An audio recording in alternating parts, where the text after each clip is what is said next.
नमस्कार दोस्तों, आज के वीडियो लेक्चर के अंदर हम लोग चर्चा करने वाले हैं आपके one of the most important subject management accounting को लेकर के। उम्मीद करता हूं आप सभी इत्मीनान से इस वीडियो लेक्चर के दरमियान मेरे साथ आखिरी तक बने रहेंगे। और हाँ, अगर आपको ये वीडियो हेल्पफुल लगता है, कंटेंट यूजफुल लगता है तो इस वीडियो को लाइक करके अपने तमाम दोस्तों के साथ शेयर जरूर करेंगे। तो विदाउट वेस्टिंग द टाइम चलिए शुरू करते हैं। माय डियर फ्रेंड, जैसा कि आप सभी जानते हैं, रिसेंटली हम लोगों ने मैनेजमेंट अकाउंटिंग के सेकंड चैप्टर को स्टार्ट किया था, जिसका टाइटल है budgeting and the budgetary control. हालांकि इस चैप्टर से जुड़ा हुआ आज का हमारा 5th क्लास रहेगा, 5वां क्लास रहेगा। इससे पहले ऑलरेडी मैं अपने चैनल के ऊपर 4 क्लासेज अपलोड कर चुका हूं, जहां पर हम लोगों ने तमाम फंडामेंटल कॉन्सेप्ट्स को अलोंग विद न्यूमेरिकल काफी डिटेल में, काफी गहराई में जाकर के अंडरस्टैंड कर लिया था। फाइनली आज की क्लास के अंदर, क्लास नंबर 5 के अंदर हम थोड़ा आगे प्रोसीड करेंगे और budgeting and the budgetary control से जुड़े हुए जितने भी रिमेनिंग टॉपिक है उनको वन बाय वन करके डिकोड करने की कोशिश करेंगे। उम्मीद करता हूं आप सभी इस वीडियो लेक्चर के दरमियान इत्मीनान से एक एक कॉन्सेप्ट को मेरे साथ बनाते चलेंगे। बहरहाल अब ज्यादा बातें ना करते हुए बढ़ते हैं सेशन की तरफ और समझने की कोशिश करते हैं आज के वीडियो लेक्चर के एजेंडे को। तो ध्यान दीजिएगा, अगर आप लोग पिछली 3 क्लासेस की बात करते हैं तो पिछली 3 क्लासेस के अंदर हम लोगों ने काफी अहम बजट पर चर्चा की, जिसका टाइटल था फ्लेक्सिबल बजट। फ्लेक्सिबल बजट होता क्या है, फ्लेक्सिबल बजट के कंपोनेंट्स क्या हैं, फ्लेक्सिबल बजट को कैसे तैयार किया जाता है। इसके अलावा हम लोगों ने फ्लेक्सिबल बजट पे बेस्ड अलग-अलग तरीके की न्यूमेरिकल को काफी डिटेल में जाकर के चर्चा कर लिया था। आज हम जो बजट पढ़ने वाले हैं उस बजट का टाइटल रहेगा प्रोडक्शन बजट। प्रोडक्शन बजट होता क्या है, प्रोडक्शन बजट तैयार क्यों किया जाता है, प्रोडक्शन बजट का फॉर्मेट क्या होता है और एग्जैक्टली किस तरीके की न्यूमेरिकल प्रोडक्शन बजट पे बेस्ड आपको आपके फाइनल एग्जामिनेशन के अंदर देखने को मिलती है। मोटा मोटा आज की क्लास के अंदर हम इन तमाम मुद्दों पर चर्चा करेंगे। तो ध्यान दीजिएगा, अगर आप लोगों ने मेरी पहली क्लास देखी होगी तो वहां पर हम लोगों ने पढ़ा था कि सर हमारे सिलेबस के अंदर अलग-अलग तरीके के बजट रहेंगे और इन बजट की जो क्लासिफिकेशन है ना, वो अलग-अलग पैरामीटर के बिहा पे, अलग-अलग बेसिस के बिहा पे की जाती है। जैसे टाइम के बिहा पे आप लोग बात करते हैं तो शॉर्ट टर्म बजट आ जाता है, लॉन्ग टर्म बजट आ जाता है। फ्लेक्सिबिलिटी के बिहा पे आप लोग अगर बजट की बात करते हैं तो एक फ्लेक्सिबल बजट हो जाता है,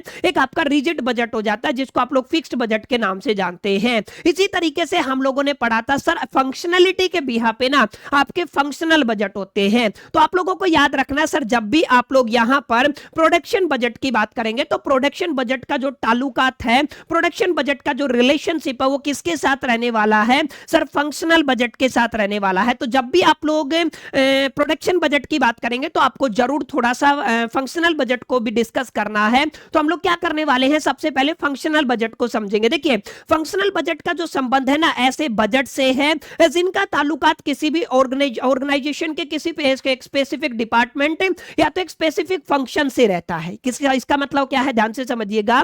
मैंने क्या बताया, ये कुछ ऐसे बजट है जिनको प्रिपेयर किया जाता है किसी भी ऑर्गेनाइजेशन के एक स्पेसिफिक फंक्शन के लिए या तो एक स्पेसिफिक डिपार्टमेंट के लिए। किसी भी ऑर्गेनाइजेशन की आप लोग बात कर लीजिए, ठीक है। अब जैसे अगर आप लोग बात करते हैं, एक ऑर्गेनाइजेशन के अंदर आपका सेल्स डिपार्टमेंट होता है, ठीक है। किसी भी ऑर्गेनाइजेशन के अंदर प्रोडक्शन डिपार्टमेंट होता है, किसी भी ऑर्गेनाइजेशन के अंदर आपका मटेरियल डिपार्टमेंट होता है, लेबर डिपार्टमेंट होता है, एडमिनिस्ट्रेशन डिपार्टमेंट होता है, ठीक है। अब इन अलग अलग स्पेसिफिक फंक्शंस के लिए या तो स्पेसिफिक डिपार्टमेंट के लिए आप लोग जो भी तरीके के बजट तैयार करते हैं ना, वो बजट क्या कहलाते हैं, सर आपके फंक्शनल बजट कहलाते हैं। इसी कड़ी में फंक्शनल बजट के अंदर आपका क्या आएगा, जिसको आप लोग यहां पर प्रोडक्शन बजट के नाम से जानते हैं। आगे ध्यान दीजिएगा, जो आपके फंक्शनल बजट है वो एस्टिमेट करते हैं इनकम को, एक्सपेंडिचर को और जो भी आपके रिसोर्सेज आपको रिक्वायर्ड होते हैं फॉर दैट पर्टिकुलर फंक्शन, माने उस पर्टिकुलर फंक्शन को परफॉर्म करने के लिए ड्यूरिंग ए बजट पीरियड आपको क्या क्या रिसोर्सेज इस्तेमाल करने हैं, क्या क्या इनकम और क्या क्या एक्सपेंडिचर रहेंगे।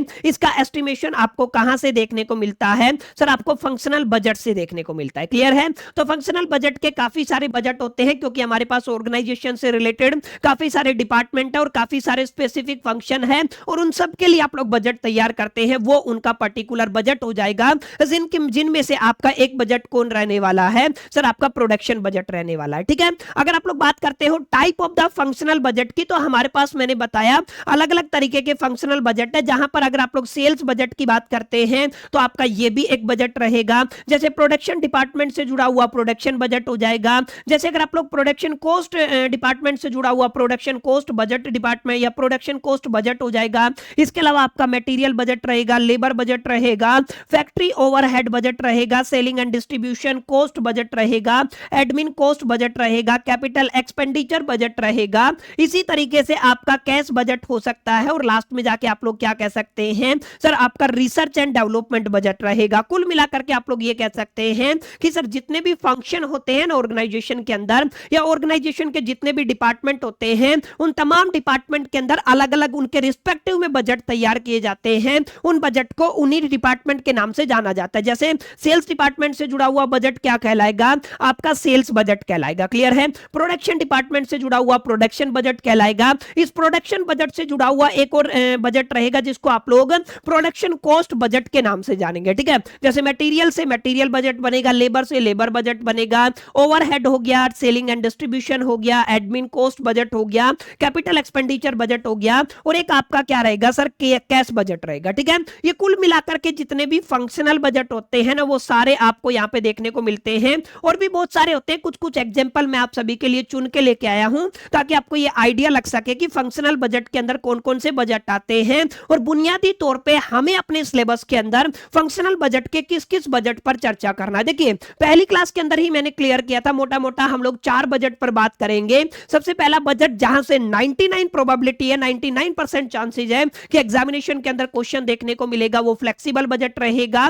दूसरे नंबर पे आज हम आपका प्रोडक्शन बजट पर चर्चा करेंगे और प्रोडक्शन कॉस्ट बजट पर भी चर्चा करेंगे। ठीक है। और तीसरा जो बजट रहेगा सर वो आपका सेल्स बजट रहेगा और चौथा जो बजट रहेगा सर वो आपका कैश बजट रहेगा। इन 4 बजट को आप लोग तैयार कर लेते हैं, इन 4 बजट को अगर आप लोग बाई हार्ट कर लेते हैं तो इतना मैं आपको श्योरिटी दे सकता हूं, आप अपने फाइनल एग्जामिनेशन के अंदर आने वाले हर एक क्वेश्चन को इजीली टैकल कर सकते हैं और उसको आंसर तक इजीली बड़े प्यार से बड़े आराम से पहुंचा सकते हैं। तो मोटा मोटा ध्यान दीजिएगा, हमें आने वाली क्लासेस के अंदर सेल्स बजट को पढ़ना है, प्रोडक्शन और प्रोडक्शन कॉस्ट बजट आज हम कवर कर लेंगे और इसके अलावा आपका क्या रहेगा, कैश बजट रहेगा। तो कुल मिलाकर के ये बजट है जो फंक्शनल बजट का हिस्सा है जिनको हमें आज की क्लासेस के अंदर कवर करना है। ठीक है। अब बात आती है सर जिसके ऊपर आज आप क्लास लेके आए हैं, that is the production budget. तो ध्यान दीजिएगा, अगर आप लोग प्रोडक्शन बजट की बात करते हैं या दूसरे शब्दों में आप लोग कह सकते हो प्रोडक्शन क्वांटिटी बजट। ठीक है। ये आपका क्या रहेगा सर, प्रोडक्शन क्वांटिटी बजट रहेगा। अब इसका क्या मतलब है, थोड़ा सा गौर फरमाइएगा, बेहद आसान डेफिनेशन है।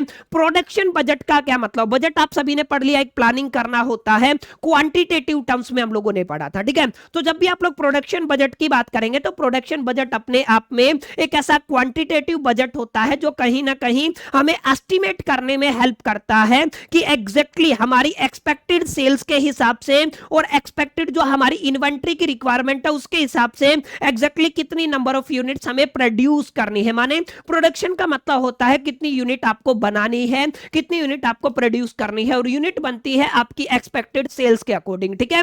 तो ये जो बजट है प्रोडक्शन बजट की अगर आप लोग बात करते हैं तो प्रोडक्शन बजट का माय डियर फ्रेंड्स मीनिंग क्या हो जाएगा, अपने आप में ये आपका क्वांटिटेटिव बजट होता है जो कहीं ना कहीं एस्टिमेट करता है किसको, number of units to be produce. देखिए ध्यान से समझिएगा, एग्जैक्टली कितनी यूनिट है जो हमें क्या करनी है, प्रोड्यूस करनी है ड्यूरिंग द बजट पीरियड। ये भी आपको याद रखना है, बजट पीरियड के दरमियान एग्जैक्टली हमें कितनी नंबर ऑफ यूनिट्स को प्रोड्यूस करना है, इसको एस्टिमेट करने में हमारी कौन मदद करता है, प्रोडक्शन बजट में मदद करता है। और ये जो आपका प्रोडक्शन किया जाता है किसके लिए किया जाता है, to meet the expected sales, माने जो हमारे पास एक्सपेक्टेड सेल्स हैं उनको मीट करने के लिए एंड जो भी आपकी इन्वेंट्री रिक्वायरमेंट है उनको मीट करने के लिए। ठीक है। क्लियर हुआ। तो ये आपको याद रखना, प्रोडक्शन बजट के अंदर हमें कितनी नंबर ऑफ एक्सपेक्टेड या फिर एक एस्टिमेटेड यूनिट्स को प्रोड्यूस करना है, इसका बेसिकली एस्टिमेट लगाया जाता है। ठीक है। तो ये क्या कहलाएगा, प्रोडक्शन बजट कहलाएगा। आप ध्यान दीजिएगा,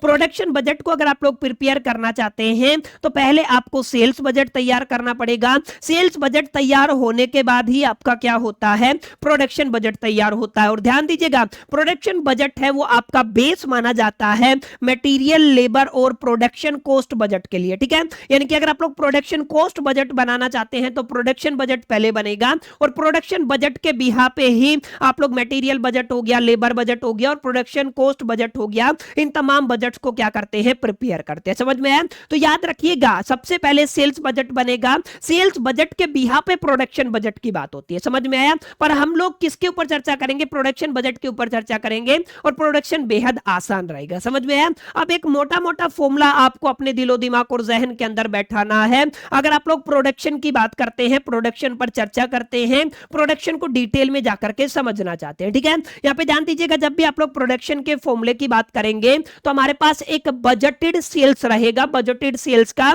एस्टिमेशन रहेगा, ठीक है। अब बजटेड सेल्स का मतलब है, मान लीजिए हमारी जो सेल है ना वो 5000 यूनिट होने की संभावनाएं हैं। अब 1000 यूनिट ऊपर नीचे हो सकती है, तो 5000 यूनिट हमारी बजटेड सेल्स हो गई है। हम लोग चाहते हैं कि हमारे पास कम से कम 1000 यूनिट बची रहे एडवांस में, तो 5000 की आपको डिमांड है, 1000 यूनिट आपको चाहिए, तो टोटल कितना हो गया, 6000 यूनिट हो गया। लेकिन हमारे पास ऑलरेडी जो 1000 यूनिट पड़ी थी, तो इसका मतलब हमें प्रोडक्शन कितना करना पड़ेगा, 6000 में से 1000 यूनिट माइनस कर देंगे तो 5000 यूनिट का प्रोडक्शन करना पड़ेगा। याद रखिएगा माय डियर फ्रेंड, जब भी आप लोग प्रोडक्शन की बात करेंगे तो प्रोडक्शन के अंदर हमें सबसे पहले फोकस करना है हमारी एक्सपेक्टेड सेल्स क्या रहेगी और हमें कितना क्लोजिंग स्टॉक चाहिए, दोनों को ऐड करेंगे। और हमारे पास जो ऑलरेडी स्टॉक पड़ा हुआ है, जिसको आप लोग ओपनिंग स्टॉक के नाम से जानते हैं, उसको माइनस करेंगे, उसको सबट्रैक्ट करेंगे। समझ में आया? एट द एंड जो आपको रिजल्ट मिलेगा बच्चा, वो क्या कहलाएगा, प्रोडक्शन बजट कहलाएगा। समझ में आया? तो आप लोग कह सकते हैं sir production budget is equal to the, या production is equal to the budgeted sales plus में क्लोजिंग स्टॉक माइनस में क्या रहेगा, आपका ओपनिंग स्टॉक रहेगा। Is it clear? तो ये आपको ध्यान रखना है कि एग्जैक्टली जब भी प्रोडक्शन की बात करेंगे तो तीन चीजों पर चर्चा करेंगे, एक्सपेक्टेड सेल्स के ऊपर चर्चा करेंगे, फिर हम लोग प्लस करेंगे क्लोजिंग स्टॉक को, फिर हम लोग माइनस करेंगे ओपनिंग स्टॉक को। क्लियर है? तो इस बात को आपको अपने दिलो दिमाग और जहन के अंदर बैठाना है, और जब आप लोग न्यूमेरिकल के ऊपर अप्रोच लेंगे ना, तो ये सारी चीजें आपकी काफी हद तक मदद करने वाली है। तो it's my humble request, please यहां पर थोड़ा सा आपको गौर फरमाना, ठीक है, चीजों को थोड़ा सा समझना है। ये जो फॉर्मूला मैंने अंडरलाइन किया है, ये फॉर्मूला आज की क्लास का बेस फॉर्मूला रहेगा प्रोडक्शन बजट के लिए और प्रोडक्शन कॉस्ट बजट के लिए। ये फॉर्मूला बेस माना जाता है, ठीक है। अगर आपको ये चीज समझ में आ गई, ये फॉर्मूला समझ में आ गया, तो ट्रस्ट कीजिए अब आप इसके बेसिकली फॉर्मेट को भी 1 मिनट के अंदर धुआं धुआं कर सकते हैं। जैसे आप सभी के सामने दिख रहा है, अगर आपको क्या तैयार करना माय डियर फ्रेंड्स, आपको प्रोडक्शन बजट तैयार करना। दिख रहा है ऊपर क्या लिखा हुआ है, प्रोडक्शन बजट लिखा हुआ है। अब यहाँ पे क्लियरली थोड़ा सा आपको गौर फरमाना है। अगर आप लोग यहाँ पर प्रोडक्शन बजट की बात करते हैं तो यहाँ पे प्रोडक्शन जो बजट है वो मंथली भी हो सकता है, क्वार्टरली भी हो सकता है और ईयरली एंडिंग भी हो सकता है। तो यहाँ पे आपको कौन सा ईयर एंड हो रहा है वो आपको टाइटल के अंदर लिखना है, ठीक है। अब ऊपर मैंने पर्टिकुलर्स लिखा हुआ है, आई होप कि आप सभी को विजिबल होगा, और यहाँ पे नंबर ऑफ यूनिट्स लिखा हुआ है। मैंने बताया था प्रोडक्शन बजट का डायरेक्ट ताल्लुकात नंबर ऑफ यूनिट्स प्रोड्यूस से रहने वाला है। तो यहाँ पे पर्टिकुलर्स के बाद अमाउंट नहीं आएगा, क्या आएगा, आपका यूनिट्स आएगा, नंबर ऑफ यूनिट जो हमें प्रोड्यूस करनी है। Is it clear? अब ध्यान दीजिएगा, सबसे पहले हमें क्या चाहिए सर, हमें बजटेड सेल्स चाहिए, तो बजटेड सेल्स का अमाउंट आपको यहाँ पे देखने को मिल जाएगा। सेकंड नंबर पे आपको ऐड करना है, ध्यान दीजिएगा, आपको क्या करना है, ऐड करना है। किसको ऐड करना है माय डियर फ्रेंड्स, आपको क्लोजिंग स्टॉक को ऐड करना है। किसको ऐड करना है, क्लोजिंग स्टॉक को। दिख रहा है आपको क्या करना है, क्लोजिंग स्टॉक को ऐड करना है, जो भी अमाउंट है उसको ऐड कर देंगे और आपको लेस करना। देखिए अगर आप लोग इन दोनों को जोड़ते हैं तो आपको एक टोटल अमाउंट मिल जाएगा, जिसको मैंने यहाँ पे साफ साफ लिखा हुआ, ठीक है। अब इसके बाद क्या करना है, इसके अंदर से आपका जो ओपनिंग स्टॉक है ना, उसको माय डियर फ्रेंड्स आपको क्या कर देना, माइनस कर देना, ठीक है। अब ये जो ब्रैकेट लगा हुआ है ये क्या करता है, ये अमाउंट को लेस करने का सिंबल होता है।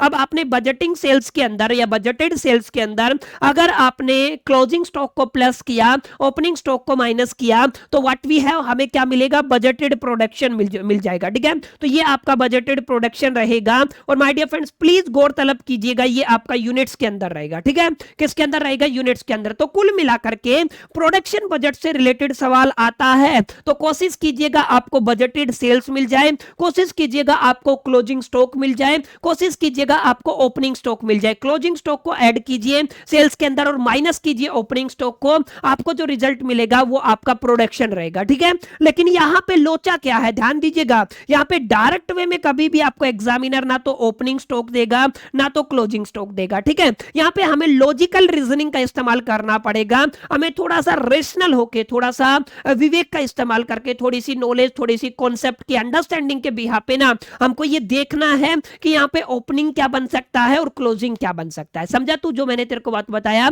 क्या आपका ओपनिंग बनेगा और क्या आपका क्लोजिंग बनेगा, समझ में आया? तो it's all about the production budget. उम्मीद करता हूं जो आपका 10-15 मिनट का डिस्कशन है, इसमें मैं आपको प्रोडक्शन बजट समझाने में कामयाब रहूंगा और आपको इस चीज का क्लैरिटी मिल गया होगा।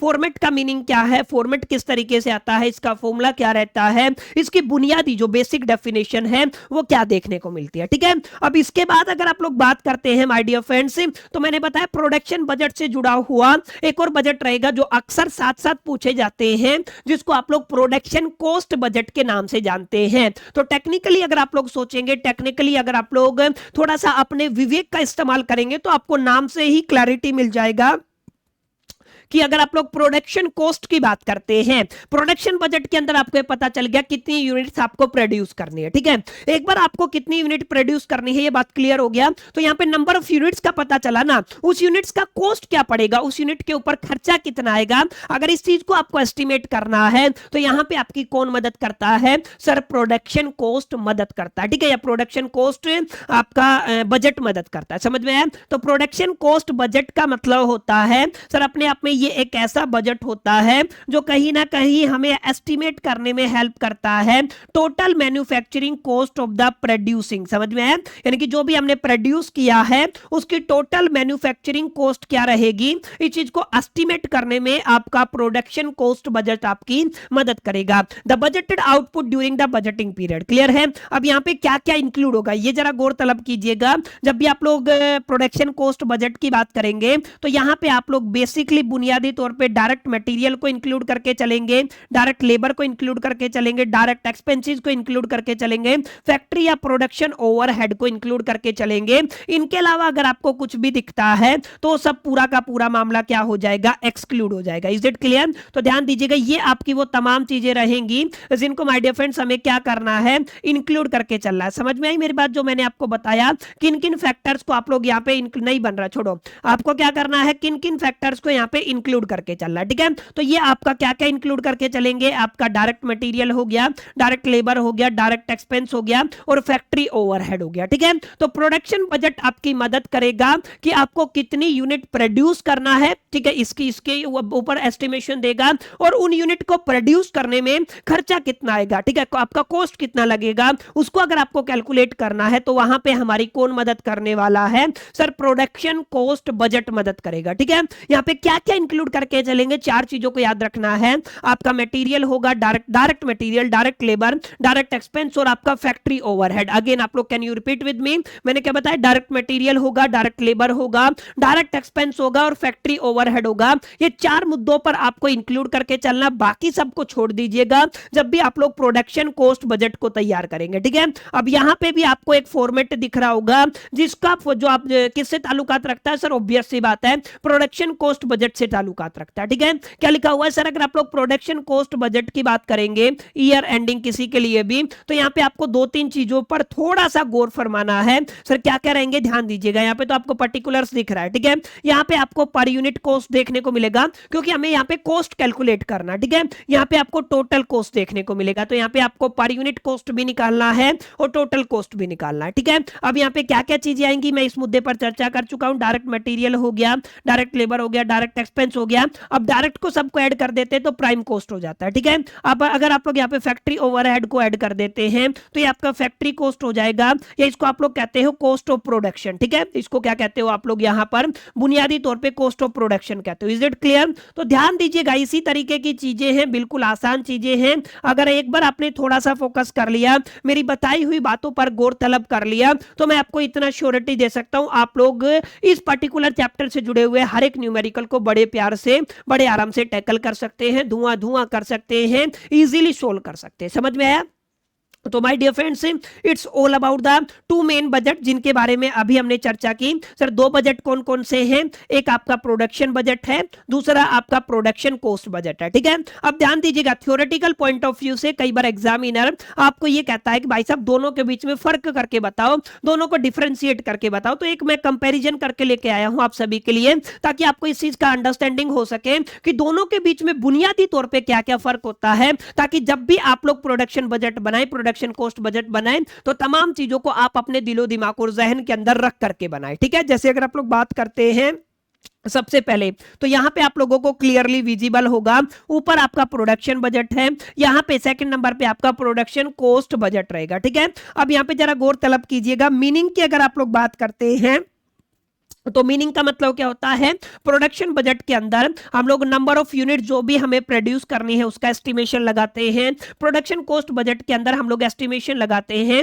Manufacturing cost of the production. समझ में है, manufacturing cost of the production, इस शब्द पर ध्यान दीजिएगा। प्रोडक्शन कॉस्ट बजट के अंदर हम केवल कॉस्ट तो पता लगाएंगे, लेकिन उस प्रोडक्शन की मैन्युफैक्चरिंग कॉस्ट के ऊपर चर्चा करेंगे, ठीक है।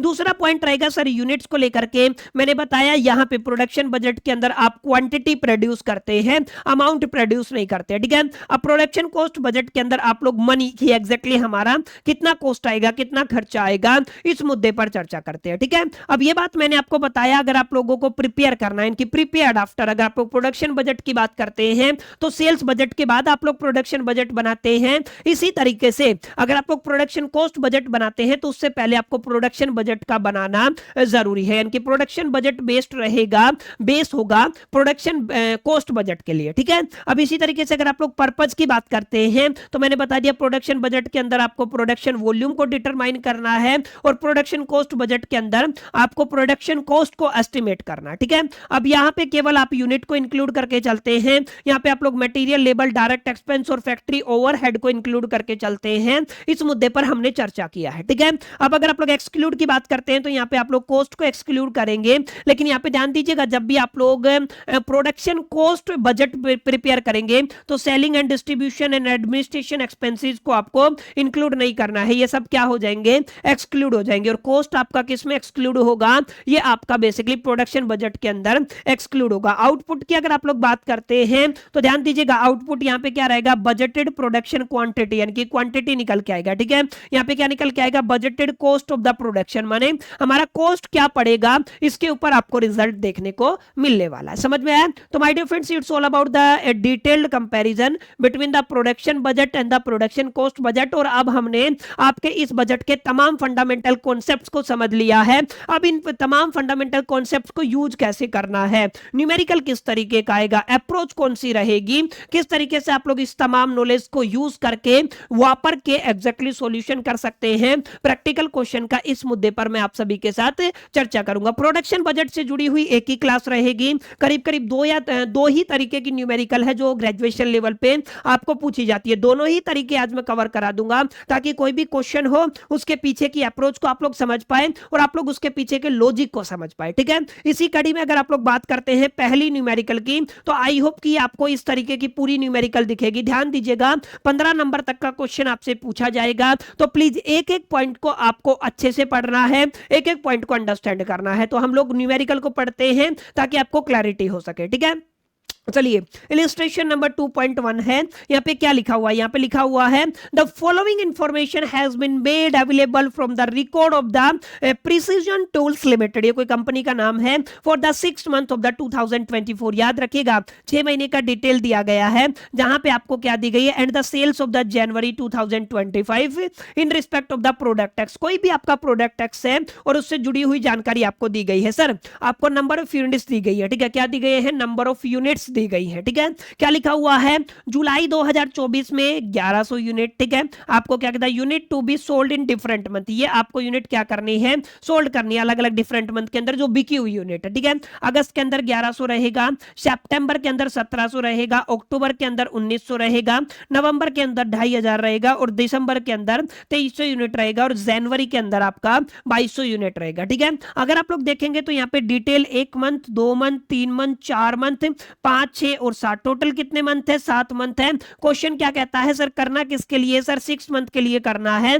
अब हमेशा आपको ऐसा ही देखने को मिलेगा क्वेश्चन के अंदर, कुछ मंथ एक्स्ट्रा दिए जाएंगे, वो आपकी क्वेश्चन की कैलकुलेशन में आपकी हेल्प करेंगे, ठीक है। अभी मैं आगे जाके आपको बताऊंगा, तो ध्यान दीजिएगा। आप यहाँ पे साफ साफ लिखा हुआ है, यहाँ पे कोई भी वर्क इन प्रोग्रेस नहीं है at the end of the every month. इसके अलावा सबसे जरूरी जो लाइन है माय डियर फ्रेंड्स, उस पर गौर तलब कीजिएगा। यही एक लाइन है जो पूरे क्वेश्चन को डायरेक्शन देगी, ठीक है। अब यहाँ पे लिखा हुआ है फिनिश्ड गुड। फिनिश्ड गुड का क्या मतलब होता है? आप सभी जानते हैं, ये आपका बेसिकली स्टॉक होता है, जो आपका स्टॉक अवेलेबल होता है उसी को तो आप लोग फिनिश्ड गुड कहते हैं ना। तो finished good is equal to the half the sale. आपका क्या करना है? सेल को हाफ करना है, लेकिन कौन से की? The next month will be in the stock at the end of the every month. समझ में है? इंक्लूडिंग जून। देखिए जून का भी जिक्र किया गया है, ठीक है। अब इसका मतलब क्या है सर? इसका मतलब है, जरा गौर फरमाइएगा, यहां पे ये कहा गया है कि भाई साहब जैसे इस मंथ की अगर आप लोग फिनिश्ड यूनिट की बात करते हैं, फिनिश्ड या क्लोजिंग स्टॉक की बात करते हैं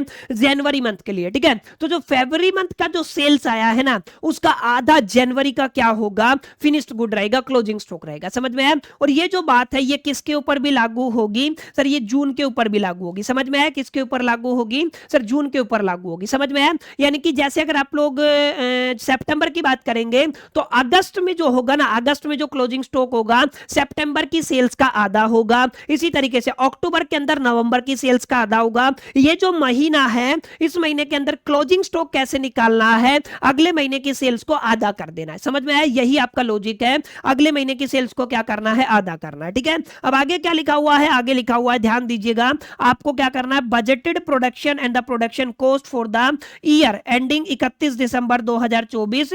और यहाँ पे प्रोडक्शन यूनिट कितनी है? 22,000 प्रोडक्शन यूनिट है। और आगे भी दिया हुआ है सर, आपको डायरेक्ट मटेरियल पर यूनिट दिया हुआ है 10 रुपए है, आपको डायरेक्ट वेजेस पर यूनिट दिया हुआ है 4 रुपए है, टोटल फैक्ट्री ओवरहेड दिया हुआ है 88,000 रुपए, ठीक है। अब टेक्निकली अगर आप लोग सोचेंगे तो ये जानकारी क्यों दी है अभी मैं आपको आगे बताऊंगा। आपको प्रोडक्शन बजट को तैयार करना है, आपको प्रोडक्शन कॉस्ट बजट को तैयार करना है, और ये मल्टीपल दफा बीकॉम ऑनर्स और बीकॉम प्रोग्राम के अंदर आया हुआ सवाल है, ठीक है। अब टेक्निकली सोचिए, सबसे पहले प्रोडक्शन बजट पर बात करते हैं, ठीक है। Production budget my dear friends अगर आपको तैयार करना है तो प्रोडक्शन बजट आप लोग कैसे तैयार करते हैं? अभी मैंने आपको सिखाया सर, प्रोडक्शन बजट के अंदर 3 मुद्दों पर चर्चा करेंगे। सेल्स कितना है, ठीक है, गिवन है, शुरू में ही दे दिया था हर एक मंथ का सेल, ठीक है।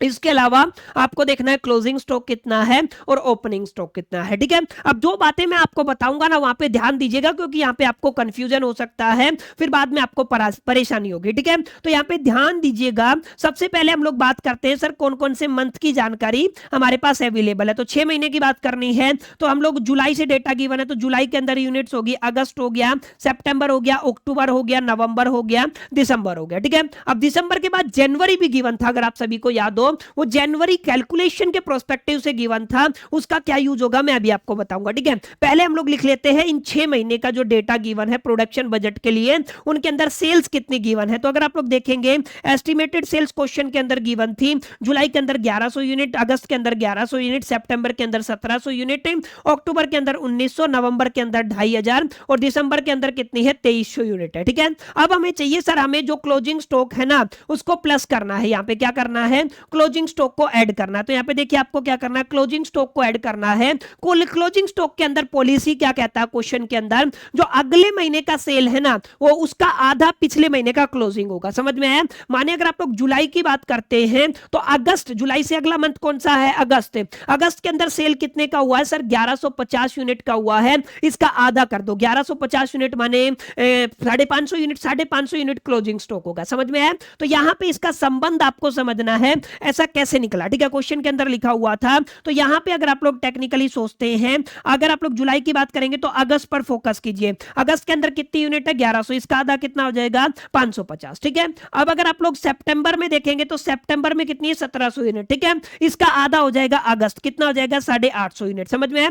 अगस्त में अगर आपको चेक करना है क्लोजिंग स्टॉक तो अगले महीने का आधा कर दीजिए। अब सितंबर में अगर आपको देखना है क्लोजिंग स्टॉक तो आपको अक्टूबर की यूनिट्स देखनी है 1900, इसका आधा कर देंगे तो कितना हो जाएगा 950। ठीक है, अब अगर आप लोग अक्टूबर की बात करते हैं तो आपको अगला महीना कौन सा, नवंबर, 2500 का आधा कितना हो जाएगा 1250, ये क्लोजिंग स्टॉक हो जाएगा। इसी तरीके से नवंबर की बात करते हैं तो नवंबर में आपको दिसंबर का देखना पड़ेगा, दिसंबर कितना है 2300 यूनिट है। ठीक है, अब 2300 को आधा कितना होगा 1150। अब बात आती है सर दिसंबर की, दिसंबर के लिए आपको जनवरी का डेटा चाहिए और जनवरी के अंदर कितनी यूनिट सेल हुई थी सर, आपकी 2000 हुई थी। तो आपको क्या करना है, इसका आधा करना है। तो ध्यान दीजिएगा जनवरी का कितना हो जाएगा, अगर आप लोग 2000 की बात करेंगे तो आधा कितना हो जाएगा 1000 यूनिट। ये क्वेश्चन के अंदर गिवन है। ठीक है, क्वेश्चन आपको बताएगा क्लोजिंग स्टॉक क्या है, कितना है और कैसे निकालना है, समझ में आया। तो यहां पे क्लियरली मेंशन किया गया है। तो सर क्लोजिंग स्टॉक हमने सीखा, अब हम क्या करेंगे, सभी को टोटल कर देंगे। सभी को टोटल करते हैं तो क्या निकल के आता है, जरा गौर फरमाइएगा सर। हमारे पास निकल के आता है सबसे पहले 1100, 550, 1650 हो जाएगा, 1100, 850, 1950 हो जाएगा, 1700 और 950 कितना हो जाएगा 2650, उसके बाद 1900 और 1250 3150 यूनिट हो जाएगा, 2500 और 1150 3650 हो जाएगा, और 2300 और 1000 कितना हो जाएगा 3300 यूनिट हो जाएगा। ठीक है, तो अभी हमने दो स्टेप कर ली, क्लोजिंग स्टॉक को ऐड कर दिया है सेल्स के अंदर। अब हमें क्या करना है माय डियर फ्रेंड्स, अब हमें ओपनिंग स्टॉक को माइनस करना है। ठीक है, अब ओपनिंग स्टॉक के लिए लॉजिकल रीजनिंग रखना है। अगर आप लोग ध्यान देंगे ओपनिंग स्टॉक का क्या मतलब है, ओपनिंग स्टॉक का मतलब ध्यान से समझिएगा। मैं एक बार पिछला पेज ले लेता हूं, यहां पे एक आपको बेसिक लॉजिक की बात बताऊंगा, जरा गौर फरमाइएगा। ठीक है, जैसे अगर आप लोग किसी भी मंथ की बात कर लेते हैं, जैसे मान लीजिए आप लोग फेब मंथ की बात करते हैं। ठीक है, उसके बाद फेब के बाद आप लोग अप्रैल की बात कर ली, मार्च की बात कर, जनवरी फरवरी मार्च ले लीजिए। ठीक है, आप लोग किसकी बात करेंगे, यहाँ पे क्या हो जाएगा सर आपका मार्च मंथ हो जाएगा। उसके बाद आप लोग किसकी बात करेंगे, अप्रैल की बात करेंगे। ठीक है, असल में होता क्या है, फेब के अंदर मान लीजिए मेरे पास 200 यूनिट क्लोजिंग स्टॉक है, 200 यूनिट किसके अंदर है, क्लोजिंग स्टॉक के अंदर है। तो बेसिक अकाउंटिंग क्या कहता है, जो पिछले महीने का क्लोजिंग है वो मेरा अगले महीना का क्या बनेगा, ओपनिंग बनेगा। ठीक है, अब जो मार्च का क्लोजिंग मैंने मान लिया मेरा 300 यूनिट है, तो ये मेरा जो 300 यूनिट है अगले महीने का क्या बन जाएगा, ओपनिंग बन जाएगा। माने अगर आपने क्लोजिंग स्टॉक निकाल लिया तो पिछले महीने का जो क्लोजिंग स्टॉक है वो आपके नेक्स्ट मंथ का क्या बनेगा, ओपनिंग स्टॉक बनेगा। इज इट क्लियर, समझ में आया। आपका पिछले महीने का जो क्लोजिंग स्टॉक है वो नेक्स्ट मंथ के लिए क्या हो जाएगा, ओपनिंग स्टॉक होगा ना। तो सेम कॉन्सेप्ट आपको यहां पे वापरना है, सेम कॉन्सेप्ट आपको यहां पे यूज करना है। अगर आप लोग यहां पे ध्यान से देखेंगे, अगर थोड़ा सा भी गौर तलब करेंगे, तो अगर आप लोग ओपनिंग स्टॉक की बात करेंगे तो एक बार आपको जुलाई को भूल जाना है। किसको भूल जाना है, जुलाई को भूल जाना है। अब ध्यान दीजिएगा, जुलाई की अगर आप लोग अगस्त की अगर आप लोग बात करते हैं, किसकी बात करते हैं, अगस्त की बात करते हैं। ठीक है, तो अगस्त के अंदर आपके पास क्लोजिंग स्टॉक कितना था, अगर आप लोग अगस्त की बात करेंगे तो जुलाई के अंदर क्लोजिंग स्टॉक कितना था सर, अगर आप लोग बात करेंगे जुलाई के अंदर हमारे पास 550 यूनिट क्लोजिंग स्टॉक था। ठीक है, तो जो आपका जुलाई का क्लोजिंग स्टॉक है वो आपके अगस्त का ओपनिंग स्टॉक हो जाएगा। ठीक है, और आपके अगस्त का जो क्लोजिंग स्टॉक था 850 यूनिट, वो आपके सितंबर का ओपनिंग स्टॉक हो जाएगा। इसी तरीके से सितंबर का जो क्लोजिंग स्टॉक था 950 यूनिट का, वो आपके अगले मंथ का ओपनिंग स्टॉक हो जाएगा, यानी कि अक्टूबर का ओपनिंग स्टॉक हो जाएगा। इसी तरीके से अक्टूबर का जो क्लोजिंग स्टॉक था 1250 यूनिट, यही तो आपका बेसिकली नवंबर का ओपनिंग स्टॉक बनेगा 1250 यूनिट। ठीक है, अब इसी तरीके से नवंबर का जो आपका क्लोजिंग स्टॉक था 1150, वो नेक्स्ट मंथ का क्या बन जाएगा, ओपनिंग स्टॉक बन जाएगा। समझ में आया, यानी कि क्लोजिंग स्टॉक आपने निकाला,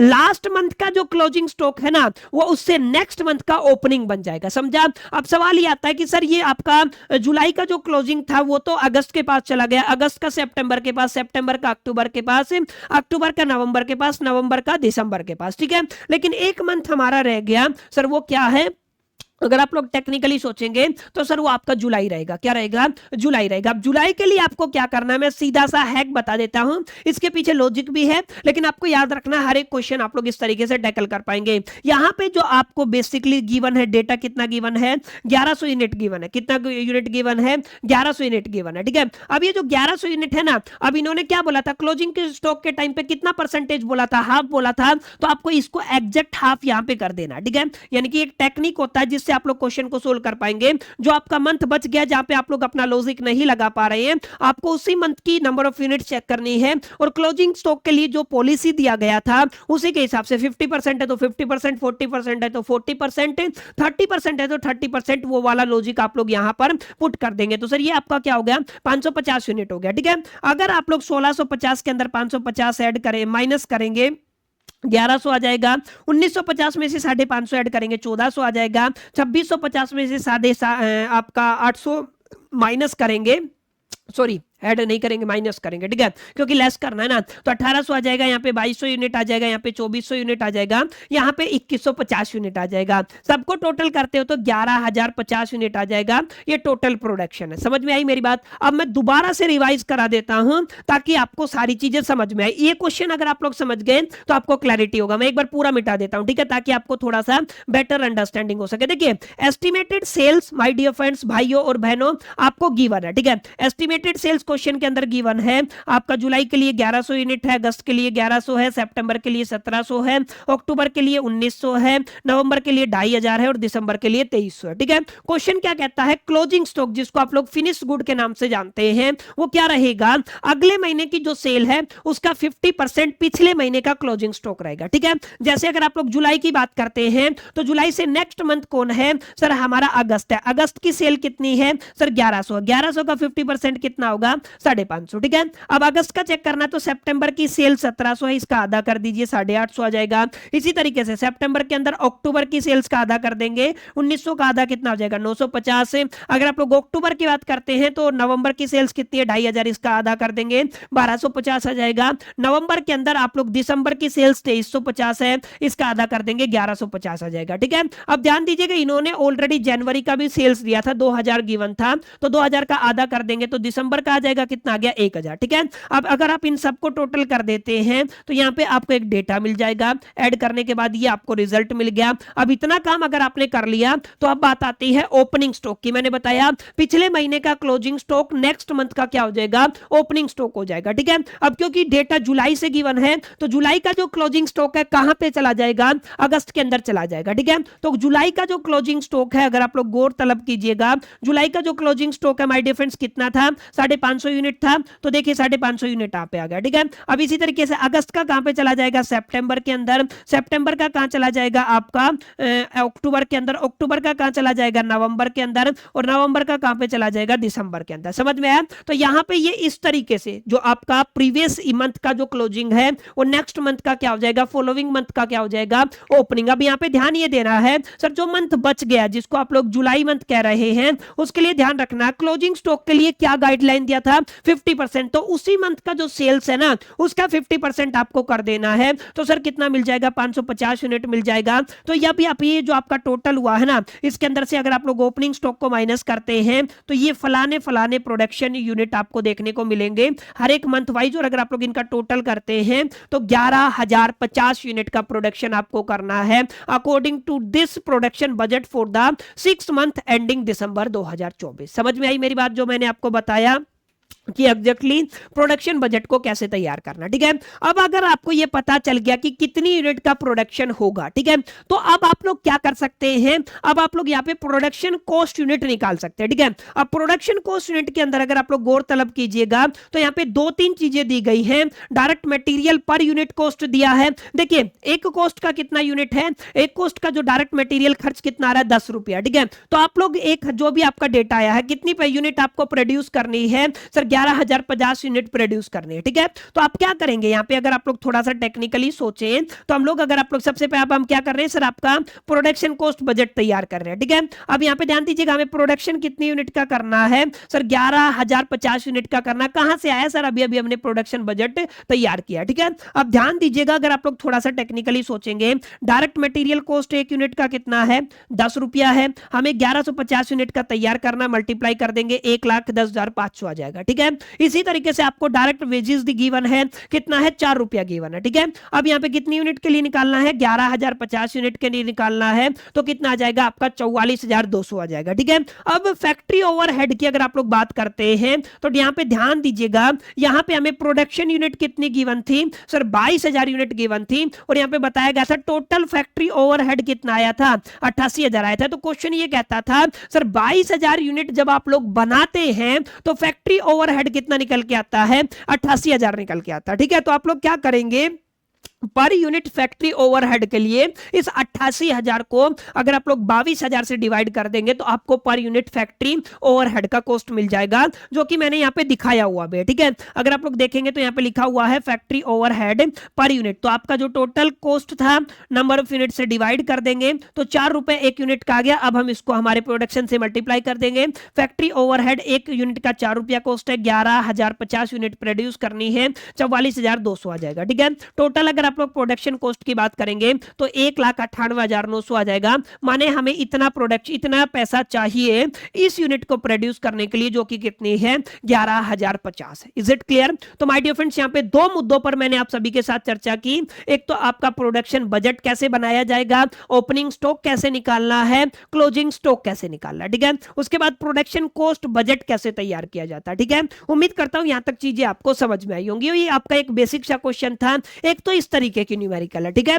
अब इसी से रिजेंबल होती हुई एक और न्यूमेरिकल आती है, इस तरीके की न्यूमेरिकल जो अक्सर आपको एग्जामिनेशन के अंदर देखने को मिलती है। हालांकि चीजें ऑलमोस्ट सेम रहेंगी, बस करने का तरीका है ना, उस पर आपको गौर तलब करना। ठीक है, अब एक और न्यूमेरिकल प्रैक्टिस करेंगे, उसके बाद आज की क्लास के अंदर ही आपका जो प्रोडक्शन बजट है ना वो कंप्लीट हो जाएगा। ठीक है, क्वेश्चन को रीड करते हैं, उसके पीछे की अप्रोच को समझते हैं, फिर हम इसके सॉल्यूशन को देखेंगे। ठीक है, क्वेश्चन क्या कहता है? क्वेश्चन कहता है the following are the estimated sales of a company for the 8 month. ध्यान दीजिएगा, आपको कितने महीने का डेटा कितने महीने के लिए है? 8 महीने के लिए। कैलकुलेट कीजिए, 1 2 3 4 5 6 7 8, टोटल 8 महीने हैं। अप्रैल के लिए एस्टिमेटेड सेल्स 12,000 है, मई के लिए 13,000 है, जून के लिए 9,000 है, जुलाई के लिए 8,000 है, अगस्त के लिए 10,000 है, सितंबर के लिए 12,000 है, अक्टूबर के लिए 14,000 है और नवंबर के लिए 12,000 है। ठीक है, तो ये आपको नंबर ऑफ यूनिट्स दी गई है। As a matter of the policy the company maintain the closing balance, closing stock of the finished good and the raw material as a following. आगे क्वेश्चन दिया हुआ है, इन्होंने क्या कहा? फिनिश्ड गुड का मतलब क्या है? क्लोजिंग स्टॉक के लिए गाइडलाइन दी गई है। सर आपका जो एस्टिमेटेड सेल्स है नेक्स्ट मंथ का, उसका क्या लेना है? सर आपको 50% लेना। अगेन वही बात आ गई, आपका जो नेक्स्ट मंथ का जो 50% सेल होगा ना, वो क्या बन जाएगा? सर हमारा क्लोजिंग स्टॉक बन जाएगा। ठीक है, अब रॉ मटेरियल क्या कहता है? रॉ मटेरियल ये ध्यान दीजिएगा, रॉ मटेरियल कितना कंज्यूम होगा, estimated consumption for the next month. ठीक है, आपका नेक्स्ट मंथ का जो बेसिकली कंजम्पशन है वो एस्टिमेटेड कंजम्पशन होगा। अब यहाँ पे एक लाइन इन्होंने और लिखी है, क्या लिखी है? ध्यान से समझिएगा, every unit of the production required 2 kilogram of the raw material. एक यूनिट के लिए 2 किलोग्राम रॉ मटेरियल लगेगा और जिसकी कॉस्ट एक यूनिट की कितनी आएगी? 5 पर केजी आएगी। समझ में? 1 केजी की यूनिट, 1 केजी का कॉस्ट 5 रुपए है और 1 यूनिट में 2 किलोग्राम मटेरियल लग रहा है, रॉ मटेरियल लग रहा है। ठीक है, अब आपको क्या करना है? प्रोडक्शन बजट तैयार करना है। साथ में मैं आपको आज की क्लास के अंदर सिखा रहा हूं रॉ मटेरियल परचेज बजट कैसे बनाया जाता है। ठीक है, अब ये क्या है? For the half year. Half year माने आधे साल के लिए आपका कितना है? 30 सितंबर 2024 तक। ठीक है, हाफ ईयर के लिए आपको क्या करना है? इसको तैयार करना है और हमें डेटा कितने मंथ का दिया हुआ है? 8 महीने का दिया हुआ है। समझ में आया? अब हम बात करते हैं सर इसके प्रोडक्शन बजट को लेकर के। अभी मैंने आपको समझाया प्रोडक्शन बजट कैसे तैयार करना है। सबसे पहले जो एस्टिमेटेड सेल्स है उसको लिख लेंगे। तो सर अगर आप लोग सेल की बात करते हैं, एस्टिमेटेड सेल है हर एक मंथ की क्वेश्चन के अंदर गिवन है, जो अभी हमने रीड की थी। ठीक है, अब ध्यान दीजिएगा, यहां पे सॉरी आगे क्या लिखा हुआ है? आगे लिखा हुआ है हमें क्लोजिंग स्टॉक को क्या करना? प्लस करना है। क्लोजिंग स्टॉक के लिए इन्होंने क्या गाइडलाइन लिखा? नेक्स्ट मंथ का सेल का 50% अगेन। तो यहाँ पे देखिए 1300 का अगर आप लोग आधा करेंगे तो ये कितना हो जाएगा? 650 यूनिट। समझ में है ना? अगर आप लोग मई मंथ की बात करेंगे तो कहां पे जाएगा? मई का कहां पे जाएगा? अप्रैल के अंदर, नेक्स्ट मंथ का प्रीवियस मंथ में जाएगा। ठीक है, अब इसी तरीके से अगर आप लोग जून की बात करेंगे 9,000 यूनिट है तो इसका आधा क्लोजिंग स्टॉक में चला जाएगा मई के। ठीक है, यहाँ पे कितना होगा? 4,500 यूनिट। इसी तरीके से यहाँ पे अगर आप लोग 8,000 यूनिट जुलाई की बात करते हैं, इसका आधा कितना होगा? 4,000 यूनिट क्लोजिंग स्टॉक हो जाएगा जून का। इसी तरीके से अगस्त के अंदर 10,000 यूनिट है, आधा कितना हो जाएगा? 5,000 यूनिट। इसी तरीके से सितंबर के अंदर 12,000 यूनिट है, इसका हाफ कितना हो जाएगा? 6,000 यूनिट। समझ में? तो ये क्लोजिंग स्टॉक हो गया है। अब यहाँ पे ध्यान दीजिएगा, इनको अगर आप लोग टोटल करते हैं तो 12,000 में 6,500 ऐड करेंगे 18,500 हो जाएगा। 13,000 में अगर आप लोग 4,500 ऐड करेंगे 17,500, 9 में 4,000 ऐड करेंगे करेंगे 13,000, 8 में 5 ऐड करेंगे 13, 10 में 6 ऐड करेंगे 16,000 और 12 में 7 ऐड करेंगे तो 19,000 हो जाएगा। समझ में आया? अब हमें क्या करना है, क्लोजिंग स्टॉक को माइनस करना है। अभी मैंने आपको बताया क्लोजिंग स्टॉक का मतलब क्या है, पिछले महीने का क्लोजिंग स्टॉक इस महीने का ओपनिंग स्टॉक होगा। समझ में है? पिछले महीने का क्लोजिंग स्टॉक इस महीने का ओपनिंग स्टॉक होगा। समझ आया? तो यहां पे ध्यान दीजिएगा, मई में जो आपका बेसिकली ओपनिंग स्टॉक आएगा वो अप्रैल का क्लोजिंग स्टॉक आएगा। तो ध्यान दीजिएगा, यहां पे मैं आपको थोड़ा सा समझा देता हूं। अगर आप लोग मई की बात करते हैं, किसकी बात करते हैं, मई की, तो अप्रैल का क्लोजिंग स्टॉक कितना था, 6,500, तो यहां पे इसका ओपनिंग स्टॉक हो जाएगा 6,500। ठीक है, इसी तरीके से जून की बात करते हैं तो मई का जो आपका क्लोजिंग स्टॉक था वो यहां पे ओपनिंग हो जाएगा। मई के अंदर कितना था, 4,500, तो यहां पे आपको 4,500 देखने को मिलेगा। ठीक है, ऐसे आप लोग क्रॉस कर सकते हैं। ठीक है, आइडिया से बता रहा हूं। ठीक है, अगर आप लोग जुलाई की बात करते हैं तो जून का जो क्लोजिंग था वो जुलाई का ओपनिंग हो जाएगा। जुलाई का जो क्लोजिंग था वो आपका अगस्त का ओपनिंग हो जाएगा, और जो आपका अगस्त का क्लोजिंग था वो आपका सितंबर का ओपनिंग हो जाएगा। ठीक है, अब यहां पे मैंने बताया था आपको ध्यान रखना है परसेंटेज कितना बात हुआ, 50% बात हुआ है। तो यहां पे जिस मंथ की, अप्रैल की अगर आप लोग बात करेंगे, कितनी यूनिट है माय डियर फ्रेंड्स, 12,000 यूनिट है, तो 50% वाला रूल लगाना, तो यहां पे भी इसको 50% कर देंगे तो आपका 6,000 यूनिट आ जाएगा। समझ में आया? अब आपको क्या करना, माइनस करना है। माइनस करेंगे 18 में से, 18,500 में से 6,000 जाएगा तो 12,500, 17,500 के अंदर से अगर 6,500 जाएगा तो 11,000, 13,000 में से 4,500 जाएगा तो आपका 8,500 बचेगा, 13,000 में से 4,000 जाएगा तो 9,000 बचेगा, 16,000 के अंदर से 5,000 माइनस होगा तो आपका 11,000 बचेगा, 19,000 के अंदर से 6,000 माइनस होगा तो 13,000 बचेगा। क्लियर? तो इस तरीके से माय डियर फ्रेंड्स आप लोग इनको क्या करेंगे, टोटल कर लेंगे। ठीक है, इसके बाद भी आप लोग टोटल कर सकते हैं। तो ध्यान दीजिएगा, ओपनिंग स्टॉक जो पिछले महीने का क्लोजिंग स्टॉक है, क्लोजिंग स्टॉक के लिए क्वेश्चन के अंदर गाइडलाइन दिया जाएगा। ठीक है, क्लियर हुआ? तो ये आपका क्या बन गया माय डियर फ्रेंड्स, आपका प्रोडक्शन बजट बन गया है। अब आगे चलते हैं, इन्होंने लिखा है रॉ मटेरियल परचेज बजट लिखना। ठीक है, कि हमें कितना रॉ मटेरियल खरीदना पड़ेगा। तो रॉ मटेरियल परचेज बजट भी कोई नई चीज नहीं है, कोई नई चीज नहीं है, बस आपको थोड़ा सा दिमाग का इस्तेमाल करना। ठीक है, अब प्रोडक्शन कितना खरीद किया आपने, प्रोडक्शन बजट तैयार कर लिया। ठीक है, अब प्रोडक्शन बजट के ऊपर ये रॉ मटेरियल की रिक्वायरमेंट देंगे, उस रिक्वायरमेंट को मल्टीप्लाई करके क्वेश्चन को सोल्व करना है। जैसे अगर आप लोग बात करते हैं यहां पे, अगर आप लोग बात करेंगे तो एस्टिमेटेड सेल्स कितने, जैसे अगर आप लोग प्रोडक्शन कितने का करना है, जैसे पहले महीने की बात करते हैं अप्रैल की, 12,500 यूनिट का प्रोडक्शन करना है। एक यूनिट के अंदर 2 किलोग्राम रॉ मटेरियल लगता है, ये इन्होंने लिखा है, और 1 किलोग्राम मटेरियल की कॉस्ट 5 रुपए। ठीक है, तो यहां पे अगर आप लोग टेक्निकली सोचेंगे, बाकी सब सारी चीजें सेम रहेंगी। देख लीजिए आपकी स्क्रीन के सामने है, क्या क्या सेम रहेगा सर, आपके मंथ आप लोग ऊपर लिख लेंगे। रॉ मटेरियल परचेज बजट के अंदर जैसे आपका अप्रैल का हो गया केजी के अंदर, मई का हो गया, जून का हो गया, जुलाई का हो गया, अगस्त का हो गया और सितंबर का हो गया। ठीक है, अब जरा गौर तलब कीजिएगा, यहां पे क्या लिखा हुआ है, यहां पे साफ साफ लिखा हुआ है, अगर आप लोग मटेरियल की बात करते हैं जो कि 2 केजी पर यूनिट लग रहा है। ठीक है, 12,500 यूनिट है, 2 से मल्टीप्लाई कर देंगे 25,000 यूनिट आ जाएगा। इसी तरीके से अगर आप लोग मई की बात करते हैं तो 11,000 यूनिट है, 2 से मल्टीप्लाई कर देंगे तो 22,000 यूनिट आ जाएगा। ठीक है, अब इसी 22,000 केजी आ जाएगा, सॉरी क्या आ जाएगा, केजी। जून के अंदर अगर आप लोग बात करते हैं तो 8.5 है, 8.5 को 2 से मल्टीप्लाई करेंगे 17 आ जाएगा। अगर आप लोग 9 को 2 से मल्टीप्लाई करेंगे तो 18,000 केजी आ जाएगा। इसी तरीके से अगर आप लोग 11 को 2 से मल्टीप्लाई करेंगे तो 22,000 केजी आ जाएगा, और इसी तरीके से 13,000 को 2 से मल्टीप्लाई करेंगे तो 26,000 केजी आ जाएगा। ठीक है, तो ये आपका material at the rate 2 kg per unit आ गया, तो ये मटेरियल आपका लगेगा। ठीक है, अब ध्यान दीजिएगा, अगर आपको याद हो तो क्लोजिंग स्टॉक के लिए इन्होंने गाइडलाइन दिया था क्वेश्चन के अंदर, अगर आप लोगों ने ऊपर ध्यान दिया हो तो क्लोजिंग स्टॉक के लिए रॉ मटेरियल के लिए क्या गाइडलाइन दिया था सर, नेक्स्ट मंथ का जो भी डेटा होगा ना वही हमारा प्रीवियस मंथ का क्लोजिंग होगा। ठीक है, यहां पे लिखा हुआ है ना estimated consumption for the next month, लिखा हुआ है estimated consumption for the next month, माने नेक्स्ट मंथ का जो कंजम्पशन है वो हमारे पिछले महीने का क्या होगा, रॉ मटेरियल का कंजम्पशन होगा। तो यहां पे आपको जरा ध्यान देना है, यहां पे आप क्लोजिंग स्टॉक की बात करते हैं तो मई का जो है वो अप्रैल में आ जाएगा 22,000। ठीक है, मई का कितना है 22,000, वो कहां पे आ गया, अप्रैल के अंदर। ठीक है, अगर आप लोग जून की बात करते हैं तो कहां पे आ जाएगा, मई के अंदर आ जाएगा। ठीक है,